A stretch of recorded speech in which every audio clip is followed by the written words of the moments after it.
देखिए कह रहा द पॉइंट, मतलब सोल्जर पर रहे, सोल्जर को द पॉइंट, द पॉइंट, कौन सा पॉइंट? द सोल्जर की बात थोड़ी है। The point the soldier has, the soldier has been composed by Rupert Brooke. कहता है यह पोएम जो है, द सोल्जर कविता जो है, ये किनके द्वारा लिखी हुई है? इनको किसने लिखा? तो किनके द्वारा लिखी हुई है? रपोर्ट ब्रोक साहब के द्वारा। याद रखना है इसको कौन लिखे हैं? रपोर्ट ब्रोक साहब। अब थोड़ा सा बात इस पे ध्यान देना है हम लोग को, ये देखना है कि यहाँ कंपोस्ट बाय लगा हुआ है। इससे पहले आपको जो भी चीज बताए हम, वहां रिटर्न बाय लगा हुआ था, अभी कंपोस्ट बाय लगा हुआ। तो कंपोस्ट बाय क्यों है? तो कंपोस्ट बाय इसलिए है कि आपका पोएट्री सेक्शन का जो भी रहेगा, पोएट्री में क्या लगाना है? Compost bye. अब प्रोज का जितना चैप्टर है वो टोटल में क्या लगाना है? Written by. तो आप समझ गए होंगे कहां लगाना है आपको? कंपोस्ट बाय कहां लगाना है? Written by. नेक्स्ट नंबर देखिए, कहता है दिस इज ए सोनेट, यह एक सोनेट है। द सोल्जर जो है यह एक क्या है? सोनेट। द सोल्जर क्या है? सोनेट है। अब बातें आती है कि सोनेट हम लोग किनको बोलेंगे, सोनेट किसको कहेंगे? तो 14 पंक्ति के जो कविता होती है उसको हम सोनेट बोलते हैं। याद रखना, कितने पंक्ति की कविता? 14 पंक्ति की या 14 लाइन वाली कविताएं जो होती है उसको हम सोनेट बोलते हैं। आपको याद हो गया होगा सोनेट किसको बोलेंगे? 14 लाइन वाले कविता को क्या बोलेंगे? सोनेट बोलेंगे। नेक्स्ट देखिए, कहता है it is a patriotic poem. Patriotic का मतलब होता है देश प्रेम या देशभक्ति। तो कहता है it is a patriotic poem, मतलब द सोल्जर जो है यह एक पैट्रियोटिक पोएम है, मतलब देशभक्ति कविता है। तो वही कह रहा है, फिर से समझिए, it is a patriotic poem, यह एक देशभक्ति या देश प्रेम कविता। आगे देखिए, कह रहा है इन द पोएम, इस पोएम में, इस कविता में, Rupert broke is a soldier, मतलब द सोल्जर पोएम जो है, इस पोएम में रपोर्ट ब्रोक साहब खुद को एक सोल्जर है, सोल्जर भी सिपाही, खुद को एक सिपाही है, खुद को एक सैनिक है। कौन? रपोर्ट ब्रोक साहब। और रपोर्ट ब्रोक कौन है? राइटर महोदय हैं, कवि महोदय हैं, जिन्होंने किसी को लिखा? द सोल्जर को लिखा। चलिए आगे देखिए,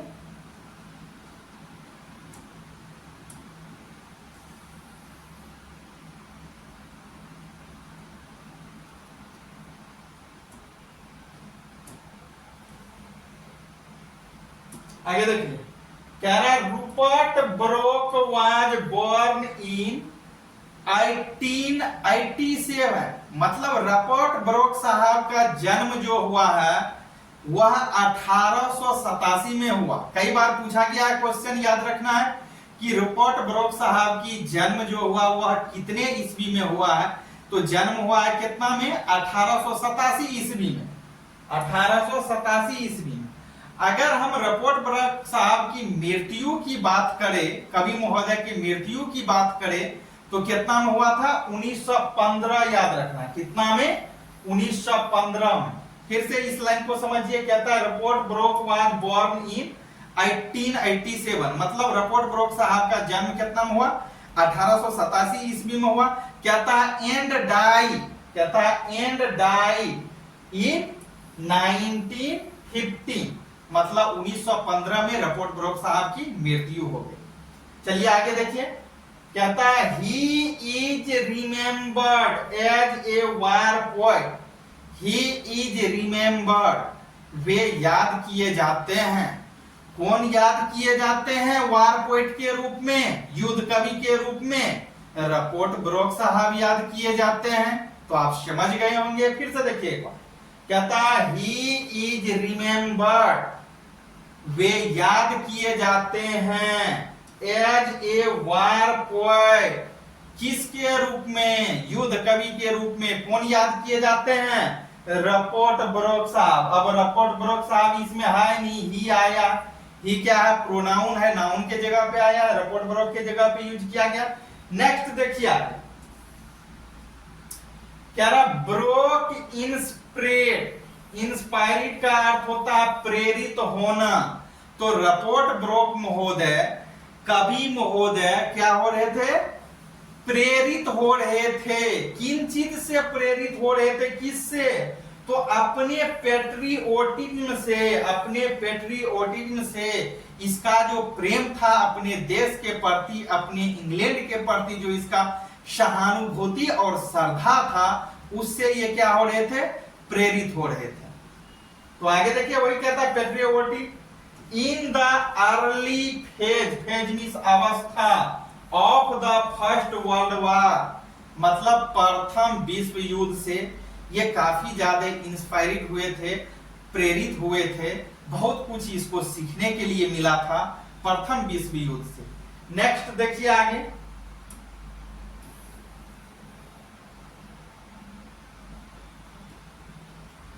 कह रहा एक्चुअली, दरअसल या दरअसल, the soldier deals with England, इस तरह से हम कह सकते हैं कि द सोल्जर पोएम जो है, द सोल्जर कविता जो है, वह इंग्लैंड की धरती की बखान करती है, इंग्लैंड की घटना को दिखाती है, इंग्लैंड के घटना का वर्णन करती है, जिक्र करती है, दिखलाती है। तो वही कहता है एक्चुअली, दरअसल या दरअसल, the soldier deals with England, मतलब सोल्जर पोएम जो है यह इंग्लैंड का क्या करता है, बखान करती है, इंग्लैंड के जमीन के बारे में, इंग्लैंड के जमीन को दिखा रही है।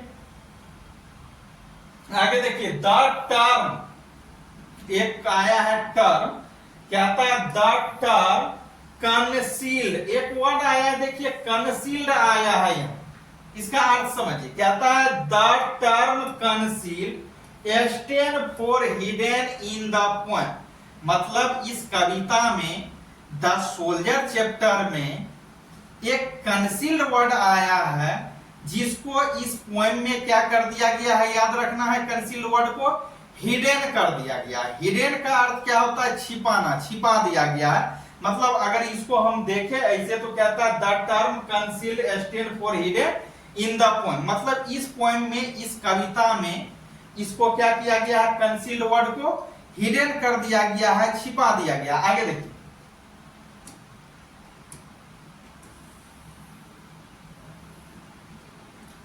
आगे दिया हुआ है अकॉर्डिंग, इस प्रकार से या इसी तरह से हम लोग कह सकते हैं या हम बोल सकते हैं, according to the soldier England has given her native her flowers to love.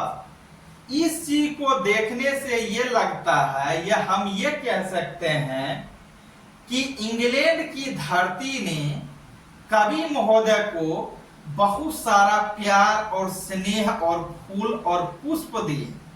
तो देखिए वही कह रहा है, अकॉर्डिंग टू, इसके अनुसार, द सोल्जर इंग्लैंड है, मतलब सोल्जर ने दिया, इंग्लैंड ने दिया, सॉरी द सोल्जर, सोल्जर ने क्या किया, दिया, क्या दिया, England has given her native her flower to love. Soldier कौन है, कवि महोदय इसमें खुद को है। तो इंग्लैंड की धरती ने कवि महोदय को, सोल्जर को बहुत सारा प्यार, स्नेह, मान, सम्मान, इज्जत दिया। आगे देखिए,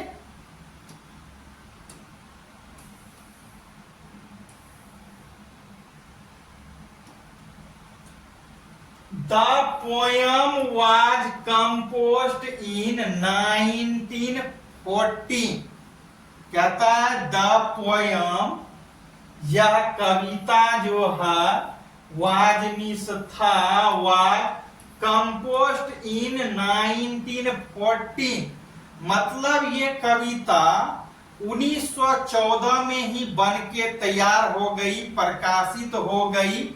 किसके दौरान? ड्यूरिंग फर्स्ट वर्ल्ड वार, मतलब जिस समय प्रथम विश्व युद्ध हुई थी उसी समय ये कविता बन के तैयार हो गई थी, पब्लिश्ड हो गई थी। आगे देखिए, and Rupert Brooke belonged to 20th century, और रपोर्ट ब्रोक साहब जो हैं, रपोर्ट ब्रोक महोदय जो हैं, सोल्जर जो हैं, सैनिक जो है, इसमें सिपाही जो है, वह किस सदी से बिलोंग करता है पूछता है, तो याद रखना है 20वीं सदी से, 20वीं शताब्दी से बिलोंग करते हैं। कौन? रपोर्ट ब्रोक महोदय। आगे देखिए, क्या रहा? द पोएट, कवि महोदय जो है, the poet is a soldier, कवि महोदय खुद को क्या है? एक सोल्जर है, एक सिपाही है। And goes to foreign to fight for his country, कहता है दो पोएट जो है, कवि महोदय जो है, सोल्जर जो है, एंड गोज चले जाते हैं, टू कहां चले जाते हैं? फॉरगेन चले जाते हैं। फॉरगेन का अर्थ क्या हुआ यहाँ? फॉरगेन विदेश है, तो कवि महोदय कहां चले जाते हैं? विदेश चले जाते हैं। किस चीज के लिए चले जाते हैं? टू फाइट, लड़ाई करने के लिए चले जाते हैं, युद्ध करने के लिए चले जाते हैं। किस लिए जाते हैं? फॉर हिज कंट्री, उसका जो देश है, ये अपने देश के रक्षा के लिए अदर कंट्री चले जाते हैं, विदेश चले जाते हैं लड़ाई करने के लिए, युद्ध करने के लिए। आगे देखिए,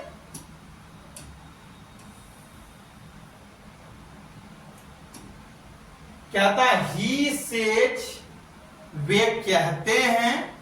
कौन कहते हैं? रपोर्ट ब्रोक साहब कहते हैं। ही सेज, वे कहते हैं।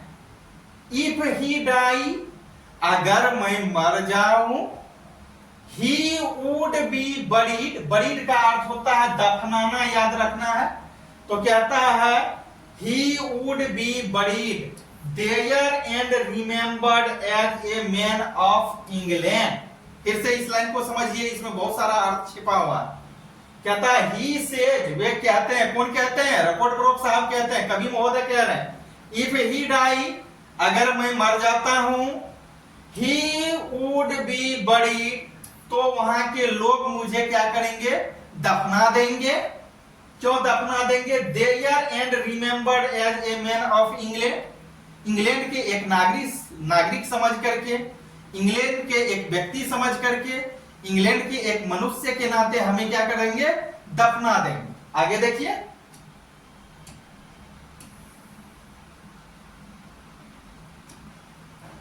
आगे है ही थैंक्स, थैंक्स मीन्स धन्यवाद देना। ही थैंक्स, वे धन्यवाद देते हैं। कौन धन्यवाद देते हैं? कवि महोदय धन्यवाद देते हैं, रपोर्ट ब्रोक साहब धन्यवाद देते हैं। हिज कंट्री, मतलब कवि महोदय अपने कंट्री को धन्यवाद देते हैं, अपने देश को धन्यवाद देते हैं।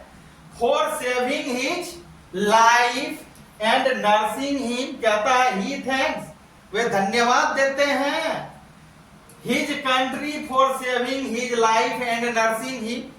कवि महोदय अपने धरती को इसलिए धन्यवाद करते हैं, इसलिए धन्यवाद करता है, इसलिए धन्यवाद देता है क्योंकि कवि महोदय को इंग्लैंड के धरती ने, इंग्लैंड ने बहुत सारा प्यार, मान, सम्मान, इज्जत, स्नेह दिया।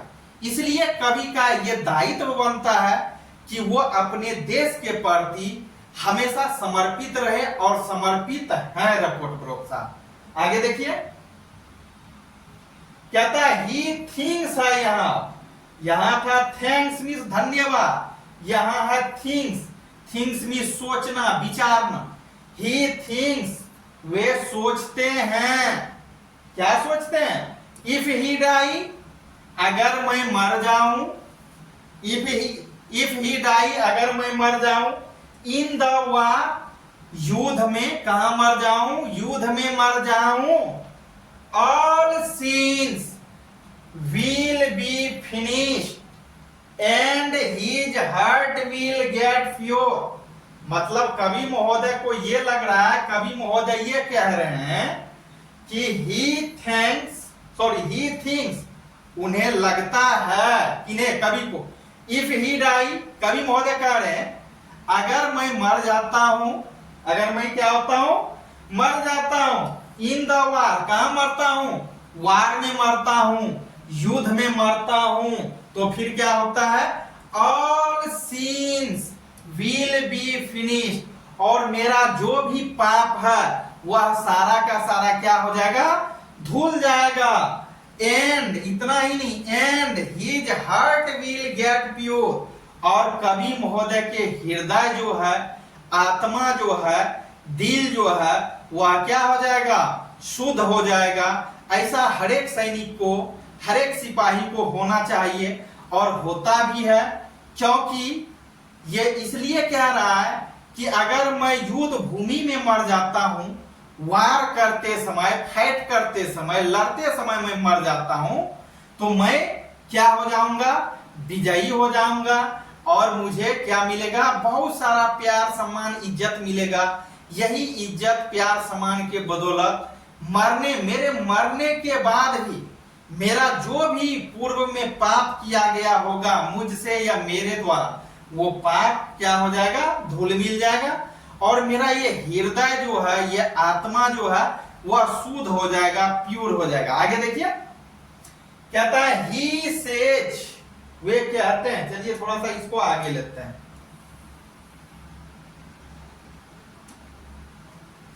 कह रहा ही सेज, वे कहते हैं, कौन कहते हैं, रपोर्ट ब्रोक साहब कहते हैं, कवि महोदय कहते हैं, डेथ इज इनएविटेबल। इनएविटेबल का अर्थ क्या होता है, सत्य होता है।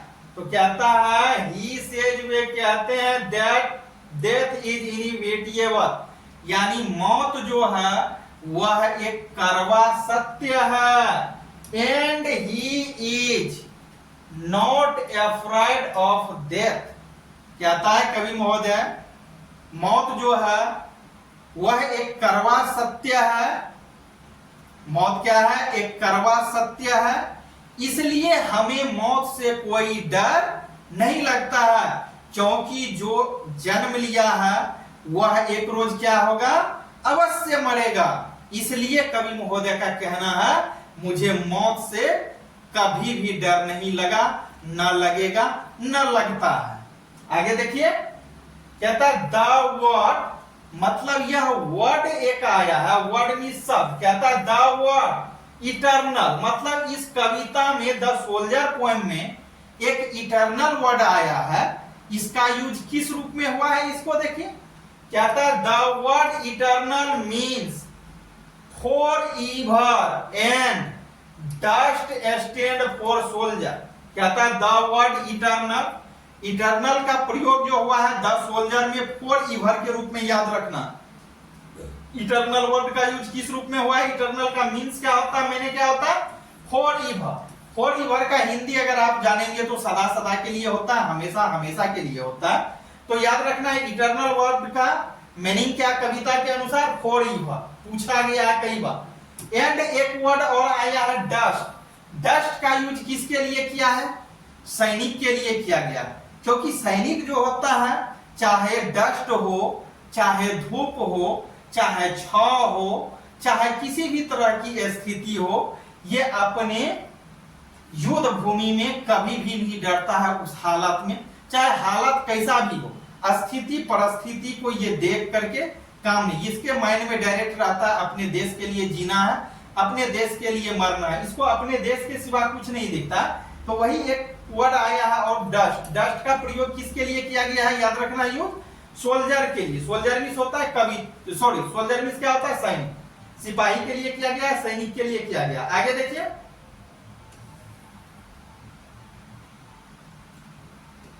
आगे दिया हुआ है द पोएट यूज इंग्लैंड, मतलब कवि महोदय इंग्लैंड का यूज कर रहा है। किसी का यूज कर रहा है, इंग्लैंड का यूज कर रहा है। तो कहता है द पोएट यूज्ड, कवि महोदय इंग्लैंड के यूज करते हैं, क्या करते हैं? The poet used England 4 times, मतलब कवि महोदय इंग्लैंड को 4 टाइम्स याद करते हैं, 4 टाइम्स।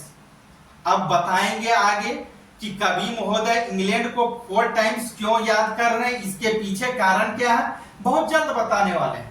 तो कहता है the poet used England 4 times and English 2 times, और इंग्लिश वर्ड का कवि महोदय अपने इस पोएम में, द सोल्जर पोएम में 2 ही बार इंग्लिश का जिक्र किया।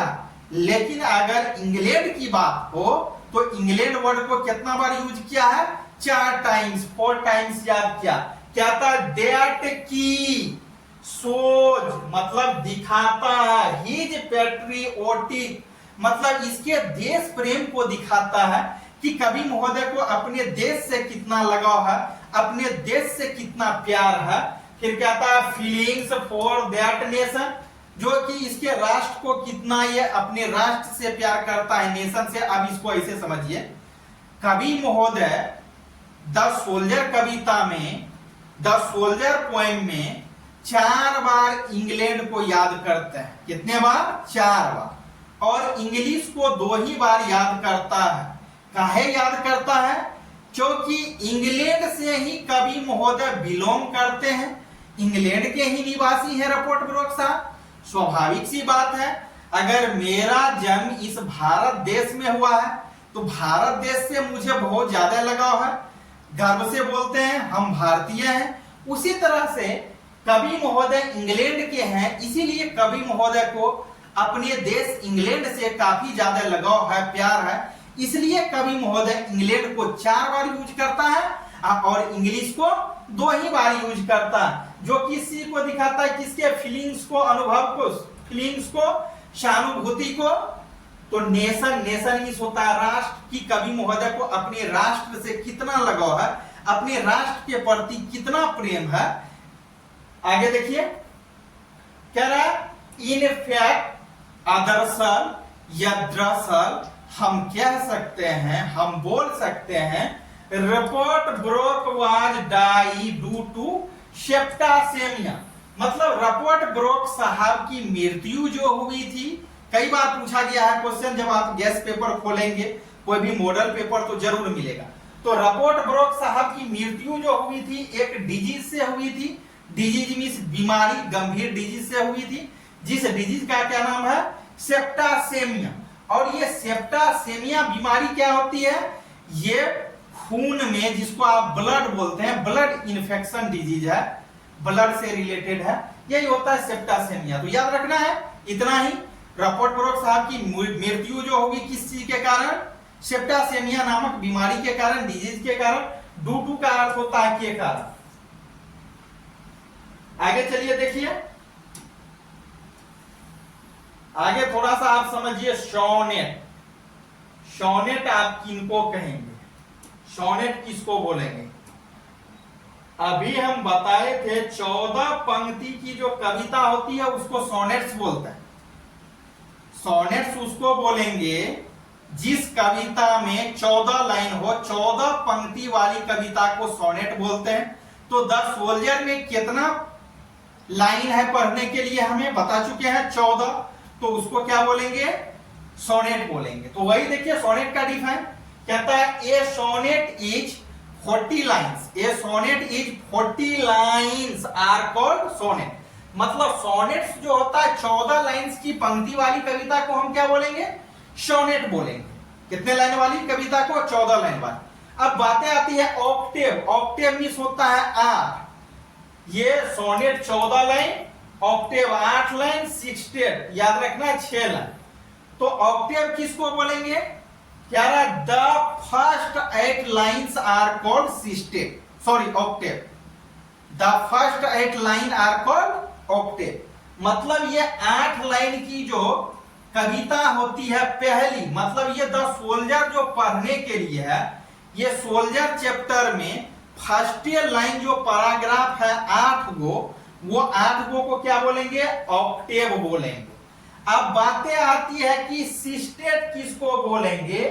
तो 6 लाइन की जो पंक्ति होगी उसको सिक्सटेट, और ये 6 लाइन कहां मिलेगा, हमारा रेनबो बुक जो है 12th क्लास का 12वीं का, उसी में मिलेगा, नीचे वाले पंक्ति में द सोल्जर में। अंत वाला जो 6 लाइन है उसको सिस्टेट बोलेंगे। वही कहता है सिस्टेट किसको बोलेंगे, the last 6 lines are called sestet. वही कह रहा है the last 6 line are called sestet. मतलब सिस्टेट जो होता है ना 6 लाइन वाली कविता, कविता नहीं बोलेंगे, 6 लाइन की पंक्ति, अंतिम वाला 6 लाइन जो है उसको क्या बोलेंगे, सिस्टेट बोलेंगे। अब आपको थोड़ा सा हम समझा रहे हैं यहां पे।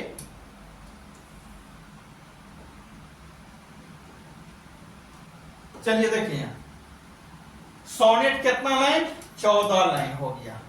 अब इसमें देखिए सोनेट 14 लाइन को बोलेंगे, ऑक्टेव कितना लाइन होता है, 8 लाइन। तो 8 लाइन ऑक्टेव हो गया, असिस्टेट कितना 6, तो 8 + 6 इक्वल टू कितना हो गया, 14 हो गया। तो 14 लाइन किस में होता है, सोनेट में। किस में होता है, सोनेट में 14 पंक्ति होती है। तो octave plus sestet equal to sonnet, याद रखना। तो आप जरूर कमेंट बॉक्स के जरिए बताइए कि आपको समझने में किस तरह से लगा, कहीं परेशानी तो नहीं हुई, कहीं आपको दिक्कत है, तो आप जरूर